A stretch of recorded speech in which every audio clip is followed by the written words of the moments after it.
Hi hello welcome back to our channel. నేను మీ సాజన. ఈ రోజు మన రెసిపీ వచ్చేసి వెజిటేబుల్ ఉప్మా. చాలా మందికి ఫేవరెట్ ఉంటుంది, కొంతమందికి అన్ఫేవరెట్ ఉంటుంది. కానీ అలాంటి వాళ్ళకు కూడా ది ఫేవరెట్ అయిపోయే ఉప్మాని అయితే చూసేద్దాం. లోకి వెళ్లే ముందు ఒక చిన్న నోటిఫికేషన్, మన ఛానల్ ఇప్పుడే కానీ ఎవరైనా చూస్తున్నట్టుంటే ప్లీజ్ సబ్స్క్రైబ్ చేసుకోండి. పక్కనే ఉన్న బెల్ ఐకాన్ ని గట్టి కొట్టేసేయండి.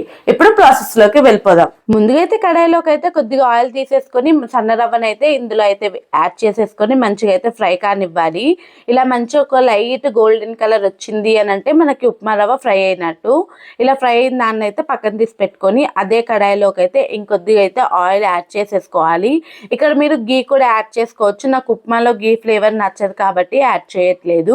తర్వాత పోపు గింజలు, సన్న తరి పెట్టుకున్న అల్లం ముక్కల్ని కూడా వేసుకొని మంచిగా ఫ్రై అయిన తర్వాత పచ్చిమిర్చిని అయితే మీ కారానికి తగ్గట్టు వేసుకొని అందులోనే కొద్దిగా కరివేపాకు, జీడిపప్పులను కూడా వేసుకొని మంచిగా ఫ్రై కానివ్వాలి.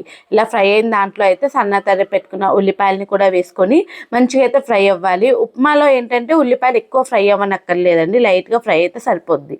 తర్వాత అందులోనే పచ్చి బఠానీ, అలానే క్యారెట్, టమాటోని కూడా వేసుకొని ఒకసారి బాగా కలిపేసుకొని అయితే ఇలా అయితే మంచిగా మగ్గించుకోవాలండి. ఇలా మగ్గేటప్పుడు కొద్దిగా పసుపు వేసి మగ్గించుకున్నాము అని అంటే కొద్దిగా కలర్ఫుల్గా ఇంకా దగ్గరికి వచ్చి తొందరగా మగ్గిపోతుంది అనమాట.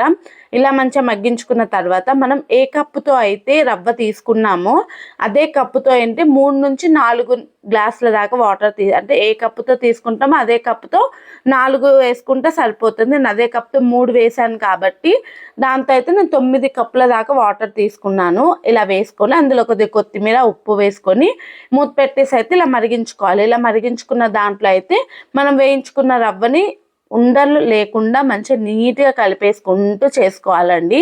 సిమ్లో పెట్టే చేసుకోవాలి. ఇలా మొత్తం ఒకసారి కలిపేసుకున్న తర్వాత అయితే మూత పెట్టేసి అయితే ఒక 2 నుంచి 3 నిమిషాలు ఉంచుకున్నాము అని అంటే మన ఉప్మా రవ్వ అయితే మంచిగా ఉడికిపోతుంది అనమాట. సన్న రవ్వే కాబట్టి తొందరగా ఉడుకుతుంది.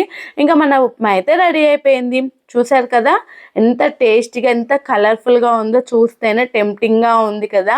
నాకైతే పర్సనల్లీ చాలా బాగా నచ్చింది. టేస్ట్ అయితే కూడా మా పిల్లలకి, మా ఇంట్లో వాళ్ళందరికీ బాగా నచ్చింది. ఇంతకీ మీకు ఉప్మా ఇష్టమేనా అన్నది కామెంట్ చేయండి. ఈ వీడియో కానీ మీకు నచ్చినట్టుంటే మాత్రం మీ ఫ్రెండ్స్ అండ్ రిలేటివ్స్కి షేర్ చేయండి. అలానే లైక్ చేయడం మర్చిపోకండి. అలానే ఇంకో వీడియోతో, ఇంకో రెసిపీతో నేను మీ ముందుంటాను. Signing of.